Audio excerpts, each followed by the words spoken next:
आप मेरी बात को लिख लें, इसराइल सरवाइव नहीं कर पाएगा ये जंग, ये आप लिख लें। आपने देखा होगा पाकिस्तान में, मुझे नहीं लगता कि कोई ज़्यादा डिस्कस की गई हो। इसराइल ने जो बमबारी की, जो नुकसान पहुंचाया, वो बच्चों के ऊपर, औरतों के ऊपर और बुजुर्गों को, नो डाउट जुल्म हो रहा है, लेकिन सिर्फ बच्चों के ऊपर, औरतों के ऊपर। ये इनकी नाकामी है। आदमी को ये अवेयरनेस देनी चाहिए कि हर किसी को अपनी कैपेसिटी में सपोर्ट करना चाहिए। मैं अपनी कैपेसिटी में, मैं अपने बच्चे को मैकडोनल्ड खाने से तो रोक सकता हूँ, मैं खुद तो अपने आप को रोक सकता हूँ। हम ये भी नहीं कर रहे, ये अफसोस की बात है।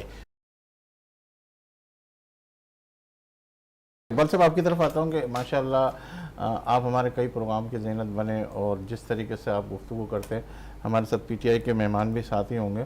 पहले मैं आपसे फ़लस्तीन के हवाले से सवाल कर लूँ कि इस वक्त जो फ़लस्तीन के हवाले से गज़ा के अंदर जो बमबारी हो रही है, जिस तरीके से वो हो रही है, इमदाद सही तरीके से नहीं पहुँच रही, तो क्या आप क्या समझते हैं कि हमारे मुल्क जो है या दूसरे ममालिक वो किस तरीके से इमदाद अच्छे आसानी के साथ पहुँचा सकते हैं उधर?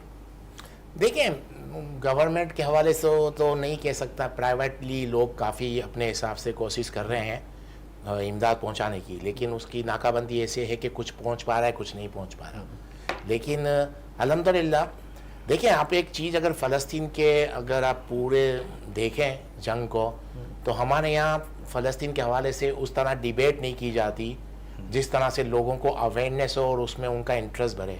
आपने देखा होगा पाकिस्तान में, मुझे नहीं लगता कि कोई ज़्यादा डिस्कस की गई हो। अब हम लोग सिर्फ एक ही बात कर रहे हैं, जो बात सही है, लेकिन एक ही है, दूसरा रुख नहीं दिखा रहे। हम लोग यही दिखा रहे हैं कि गज़ा में जुल्म हो रहा है, गज़ा में इसराइलियों ने बमबारी कर दी, इसराइल ने तबाही मचा दी, और हम लोग इतने कमज़ोर हैं, हर वक्त रोना धोना कर रहे हैं। देखें, जो इसराइल ने जो बमबारी की, जो नुकसान पहुंचाया, वो बच्चों के ऊपर, औरतों के ऊपर और बुजुर्गों को, उन्होंने मिलिट्री लेवल पे क्या नुकसान पहुंचाया है हमास को या हिजबुल्लाह को? कुछ भी नहीं। आज आपको मैं बताऊं कि ये बात हम नहीं कर रहे, हम एक ही तरफ से बात कर रहे हैं कि बस जुल्म हो रहा है, जुल्म हो रहा है। नो डाउट जुल्म हो रहा है, लेकिन सिर्फ बच्चों के ऊपर, औरतों के ऊपर। ये इनकी नाकामी है।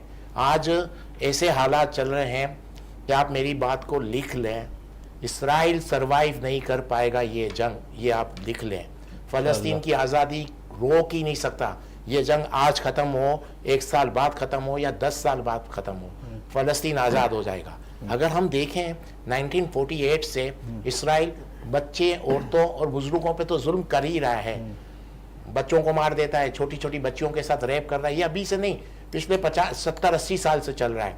लेकिन इस बार क्या हुआ है, इस बार इसराइल भी मार खा रहा है। इसराइल इतना कमज़ोर हो गया है कि आप सोच नहीं सकते।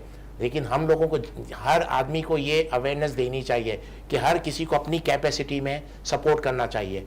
मैं अपनी कैपेसिटी में, मैं अपने बच्चे को मैकडोनल्ड खाने से तो रोक सकता हूँ, मैं खुद तो अपने आप को रोक सकता हूँ। हम ये भी नहीं कर रहे, ये अफसोस की बात है।